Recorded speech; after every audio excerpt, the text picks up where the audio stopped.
Greetings, beautiful earthlings. My name is Star. If you are new here, I don't know how you found me, but I am super grateful to have you. And if you are returning, y'all, the real MVP, you already know. So today, you guys, I have a really good video for you that was actually requested of me through my comments. So you already know I told you guys, if you ever have any tarot related questions, you can always drop them in the comment section of either a video, an Instagram post, Twitter post, whatever, or DM me, and I will try my best to get back to you with a video as soon as possible so that you have those answers. This one I actually decided to jump on immediately because this is a really good one, and I don't know why it never dawned on me to make a video about this one before, because I've had to help quite a few people with this situation. So as you guys know, you saw the title, you know why we're here. We're talking about reading cards in relation to each other. So this is extremely important, my friends. I'm going to explain this to you a little bit first in the beginning and give you a couple examples at the end, okay? So please definitely stick around for that, and then I have an announcement at the end for those of you guys who wish to hang out until then, okay? So first we are talking about how do I read tarot cards in relation to each other and why is it important? So as you guys know, there is something very easy we can show you at the end, a little 3-card spread, okay? So when you're reading tarot, a lot of people will often tell you to read tarot as like a picture book, right? I have said this a couple times this week, and it's basically a picture book telling a story without words. So you have to definitely be able to use not only your imagination, but your intuition here. Your tarot cards are supposed to be springboards for jumping off points for your intuition, for you to be able to read those cards, okay? So not only is it important for you first to be able to really get in touch with your intuition, get in touch with your guides, it's also important for you to learn the cards, okay? So there's a lot of precursors to reading tarot. You can't just get a tarot deck and jump into it and think you can read it because you've got it and you've got the book. That's not how that works at all. So when it comes to tarot cards, my friends, if you look at each single one of them, they are a picture, right? Even though, yes, you have words at the bottom, they are just a picture. So if you never saw the words on this one, what would this story tell you? I'm sure a lot of you know what the Hermit card is, right? But for those of you guys who don't, you can very easily discern the fact that she is by herself. She is taken some time to herself, right? She might be up in a tower because there's this little window you can see outside. She's doing maybe some research. Like, what do you do on a laptop, right? You do some research, you keep in touch with your friends maybe, but instead of being out in the world with her friends, she's keeping in touch with them over the laptop, and she's just kind of keeping in touch with herself here, taking some time, right? She doesn't have shoes, she's not going anywhere. She's got a little like robe on, right? She's not expecting to go anywhere, and she's got her little, like, her light here on her necklace, right? Her little star, and she might be in her room. She's got a little dresser there, right? So it's very important for you guys to spend time with your deck when you first get it. It's very important, no matter what deck you have, to always spend time with it. Really look at each card. I usually do this with each of my decks before I even start shuffling them. I do spend a good couple of days just looking at each individual card to really get a feel for the story of that picture. So even if you know the definition of each card, even if you know the keywords of each card, it is not enough. You have to spend the time with each deck to look at the pictures individually, because each deck is a creative artist rendition of the original Rider-Waite or any other type of original deck, right? They are all very creatively rendered. So each artist has a different meaning to their cards. They want their cards to be read in a different way from the other deck that's going to be next to them, right? Every single deck stands alone, and that's why it's so important for you guys to spend the time with each of these decks individually. Really start making up stories for these cards, because the more time that you bond with this deck and you look at them, even if you take the time to actually read your book and read the artist and the author's intentions for each of these cards, right? That's going to help you out a whole lot with each of those stories. And the more that you do that, your deck is also going to pick up on that. Your guides are going to pick up on that, and they're going to utilize whatever you have in your mind about that picture and use that for the message whenever that comes up. So not only are you going to be able to, in the future, hear what your guides want you to get the message across with that card, but if you have not quite a strong bond with your guides just yet, they're going to utilize what you have in your mind of that card and use that as your guidance through your message, okay? So the reason that it is so important to read your cards in relation to each other is that you have to create a fuller picture for the story, right? If you have a storybook with 10 pictures and no words, you can still read it as a full book. And I'm sure if you put a storybook in front of a child that did not have any words and you ask them what the story was, they can give you an entire crazy story, right? They'll come up with a whole bunch of stuff. And that's kind of what you have to do here with tarot. Keep in mind, you are not just making it up, right? Yes, you kind of can, but you're also having to feel your way through it with your intuition. So this isn't just make up a bunch of gobbledygook and get people to pay you for it. You have to understand this is a very highly advanced divination tool, okay? There's a lot that goes into tarot, and I am not in any way giving you the advice to make up your readings, okay? That's super important. So the reason why you read your cards in relation with the other card is to strengthen the storyline. And not only do you have to strengthen the storyline, figure out why those cards work in relation to each other, you have to also be able to feel the energy of your client, of their guides, and be able to feel how that card relates to them in their life and why that card came out and what the message is that you have to tell them as a reader for why that card came out for them, okay? So I know that sounds like a whole lot. I really hope I didn't lose anybody on that one. I'm trying my very best to explain this very, very, very bare bones here. So I'm just grabbing cards from the bottom of the deck. I didn't set this up or anything. And the ones that are right here at the very bottom is the Hermit, the Strength card, and the Ace of Cups, okay? So individually, the Hermit is spending time by yourself to look for your inner guidance, right? Strength card, strength, very easy. Strength, bravery, courage. And then your Ace of Cups is a gift of love, new beginning in love. So the way that we can read these cards by themselves in relation to other cards without other cards in the reading.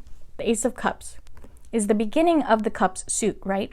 So what happens on the journey of the Cups?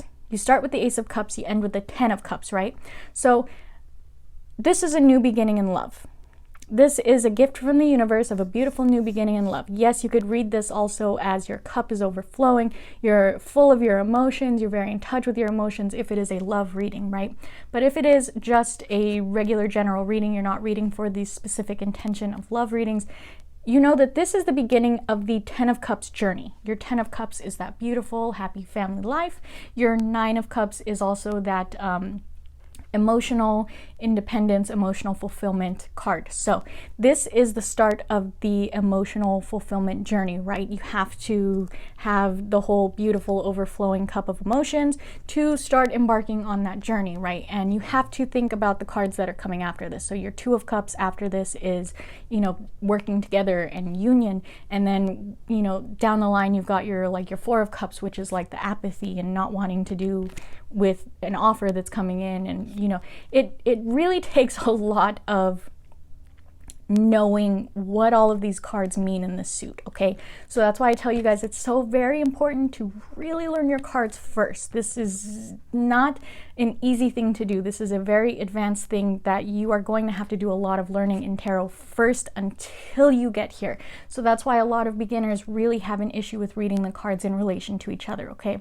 So if you just got this card as your 1 card answer, you can come up with a lot for that, right? Even if you got it in the reverse. Mind you, I know the Modern Witch doesn't get read in reversals, but you can, you know, read this as you should have, you know, be in touch with your emotions and you're not, and your cup is empty because it's upside down. It's, you know, it's flowing over and it's being emptied because of that. And you cannot get to your happy family life if you're not filling your own cup, if you're constantly giving to other people and it's just pouring out and it's just being constantly drained and emptied because you're giving to everyone else. So you cannot move on to the next step, which is that 2 of Cups, that working together, that union. You can't do any of that until you get your card to be upright. Okay, so I hope that makes sense. Usually in a reading, you have to, as a reader, try to figure out how to explain to your client how they need to get their card upright, okay?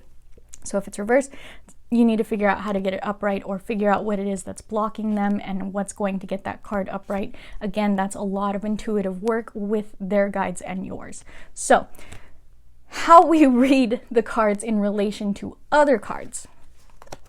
You have the Hermit, you have the Strength, you have the Ace of Cups. So if these came out together like this, without using a spread, okay? So don't look at this yet as past, present, future, or problem, situation, outcome. Don't look at it as any of that. Just look at these as a picture together. What do you notice? She's alone, right? She's doing her own thing. She's working on whatever she's working on. This girl is also alone, right? She's got her lion by her side, but she's also alone. They're both looking the same way for whatever reason, right? There's a lot of things you can tell about these pictures without knowing what they are. And then with your Ace of Cups, there is an offer over here, right? Oh, actually, this is moving the same way. Cool.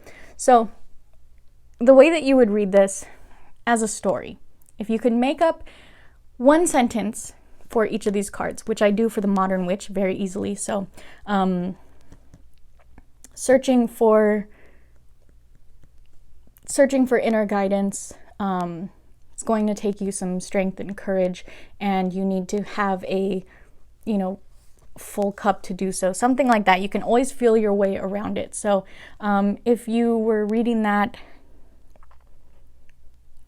let me try to think of how I would read it in a reading. So I would say that you are on a journey of self-reflection, and on that journey, you have found your strength, you have found your courage, you have found your bravery, you have found what you need to do to be alone, to reflect, to search for that inner guidance, to be able to utilize that solace, right? Because you have a very full cup of emotions for yourself. So you are already well on the journey to being in touch with your emotions here, with it being upright, reverse definitely matters. But because you are seeking your inner guidance here, because you are having this alone time and working through whatever you need to work through here, you have also found the strength and the courage to start your emotional journey toward your Ten of Cups family life, right? Something like that. So I really hope that that makes sense to you guys. The way that I'm explaining it, I'm trying really hard to figure out how to explain this the best that I can. So let's do one more example, because there's, cards next to me. So this one, very easy. Star, Two of Swords, Wheel. Okay. I want you guys to understand there is no right or wrong answer, okay? I'm not telling you guys that you need to find the right answer. That's not what I'm saying at all. I'm saying you, as a reader, have to learn your baseline for what these cards would be in a reading, and then also add to that with your intuition to figure out what your guides and their guides are trying to deliver the message as, okay? So this whole message might be different for different people. So you really have to understand that. That's extremely, extremely important, that every single person is going to differ in their readings. These cards will not mean the same for everybody. You might get the same picture to begin with as a jumping off point. Okay, that's what all of your tarot cards are. They are jumping off points for your intuition to feel where the guides are going with the message, okay? So again, these next ones, I'm sorry, I'm looking at these backwards, so I probably read the other ones backwards too. I'm really sorry. But Wheel of Fortune, right? This is luck turning in your favor. This could even be, karmic cycles, even though that's the World card, but, it's a wheel. And then you have your Two of Swords, which is indecision. And again, look at the pictures, like just very clearly, easy. Look at the pictures, right? She's blindfolded. She's got her arms across her chest. This also represents a head over heart decision because her hands are across her heart, right? The moon is there signaling intuition also, but you follow your intuition with your, your gut. Her gut's open, right? and her head's open, but her heart is not. And then you've got the water back here, which also signals she's got her back to her emotions. Like, there's so many things that you can see in just one picture, right? The swords are communication. Maybe there's blocked communication. Maybe she is cutting people off, right? Using her head over her heart and cutting people out for something she feels is in her highest good. Like, there are just so many ways you can get to the meaning of a card, okay? And then the star, as you guys already know, the star is hope and wish fulfillment at its very basic core. But as you can see here, you know, 1 foot on land, 1 foot in water. Maybe you're 1 foot in, 1 foot out of a situation. If it's in a love reading, you know, maybe you're not too grounded. Maybe you're really looking into your emotions more than anything, or you're, you know, pouring more of your emotions out than you should, or, you know, you're not paying attention to all of the beautiful blessings that are around you. So if you're using your cards intuitively, there's a lot you can do with them, right? But if we were reading them in relation to each other, you could say this is a turn of luck brought on by you having a head over heart decision, which is going to lead to your wish fulfillment. That can be the very basic, bare bones relation of those cards. Okay, so please understand that the more cards you have in a reading, the more of that you have to do. And if you are a person like me that does not use spreads, it's very important that you have a good relation with your guides, please. It's really hard to force a spread. If you're like me, you're not really good at memorization, right? If you have like a 9-card spread or a 15-card spread or something, and you go over that many cards and it's just too much for you to think about, and then try to still focus on the cards and the reading and the feeling and the intuition and their guides and your guides, please don't do it. That's why I don't really use spreads right now, because I don't need them, right? If you guys have ever seen my readings, I use them as jumping off points for where the reading is going, and usually the cards transform in meaning throughout the reading. So my guides know that I can read like that, so they constantly cater my messages to that. Okay, so like I said, you guys, it's really super important that you have a really good relationship with your guides. Really be in touch with your intuition.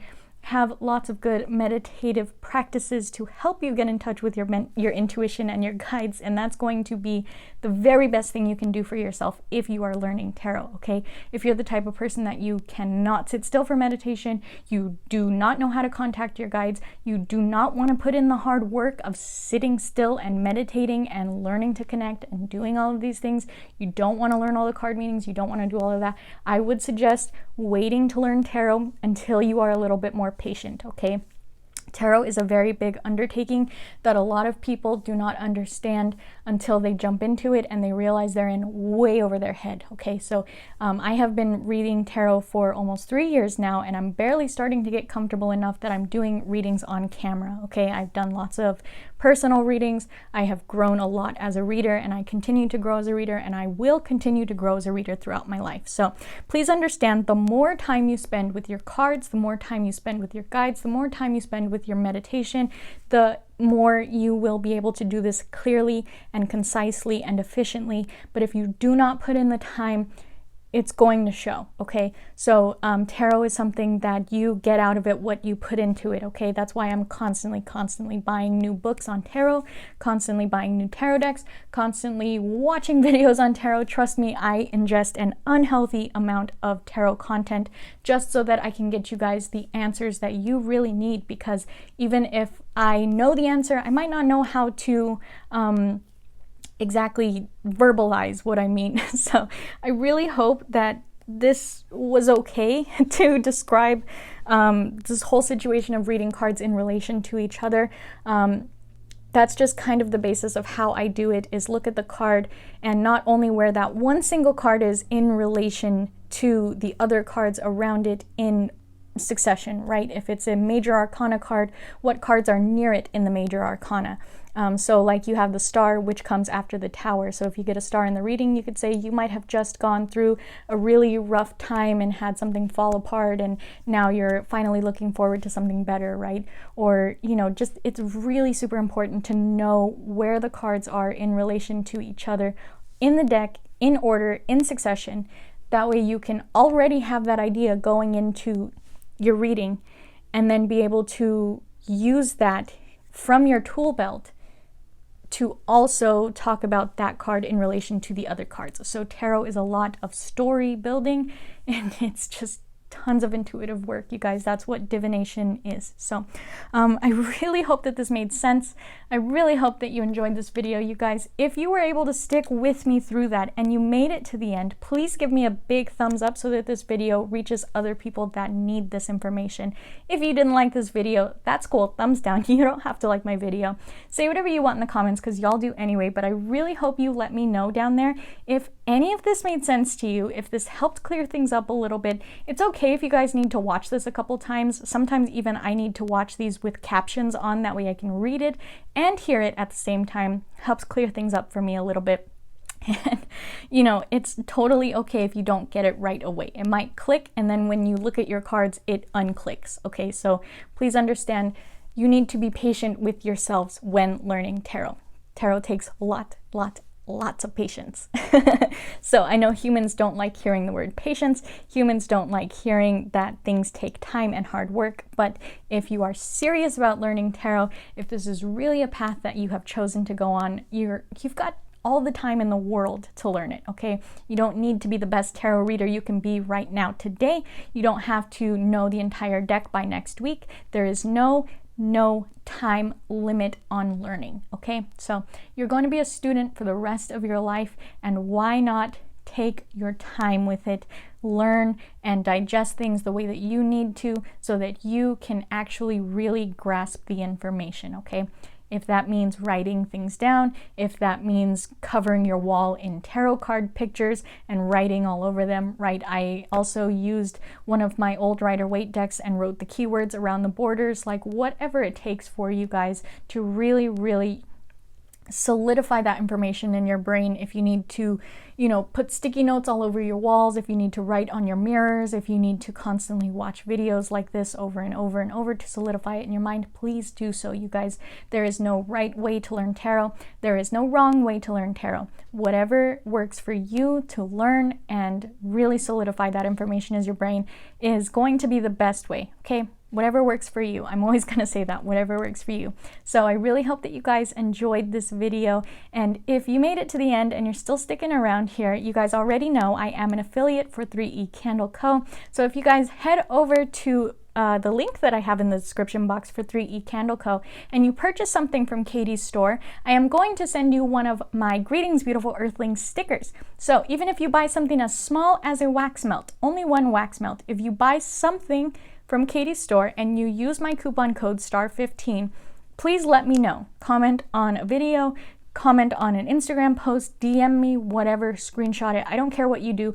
Let me know that you bought something from Katie's store using my code, and I will send you one of my Greetings Beautiful Earthling stickers with the 2 fun random stickers and enter you in the raffle to not only win a bunch of new stickers, whatever my new stickers are. You will also win a chance to get a free mini tarot deck and a free mini reading from me, okay? So I really want to get those stickers moved out because those are my old Starry Nightmare Tarot stickers. You guys already know I have since rebranded, so I'm trying to find ways to get those out of here instead of putting them on sale and them still not moving. I figure it'd be fun to not only help out Katie's store, help out my channel by helping out Katie's store, but also give you guys something for purchasing something from Katie's store. So we're going to have a continuously beneficial, you know, mix and mosh going on there with me and Katie. So let me know if you guys get anything from Katie's store. Okay, I already had a friend buy stuff from Katie's store and she is stoked on it. You guys already know Katie's constantly reformulating, making new things. So if you don't see something you like today, you might next week, all right? So keep up with her on socials as well. That's going to be a great way to keep up with all the stuff that she's making because she is a powerhouse. So I really hope that you guys have a beautiful, wonderful day wherever you are when this video reaches you, my friends. And I can't wait to see you in the next one. Namaste.